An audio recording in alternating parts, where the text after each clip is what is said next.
Центром фундаментальной науки на Русском Севере назвал Коми-научный центр первый вице-премьер правительства Михаил Порядин. Главное учреждение, координатор научной деятельности, отметило 75-летие. Торжества по этому поводу прошли на базе драмтеатра имени Виктора Савина. Сегодня в составе КНЦ исследовательский центр и 7 институтов, каждый из которых имеет плотные международные связи. Вклад коми-ученых трудно оценить. С ними связано и открытие важнейших месторождений. Биологи обновляют Красную книгу. Умы Института истории следят за сохранением культуры, а физиологи изучают влияние Арктики на человека. А прямо накануне юбилея Центр получил международное признание за создание новых сортов картофеля.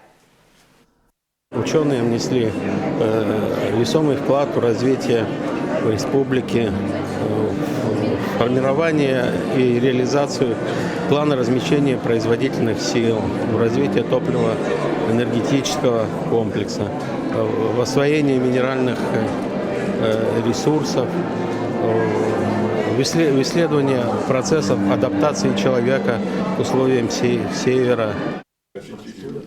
Сегодня у КНЦ федеральный статус. Перед учеными стоят задачи, связанные с развитием Арктики. Это элементы и способы освоения широт.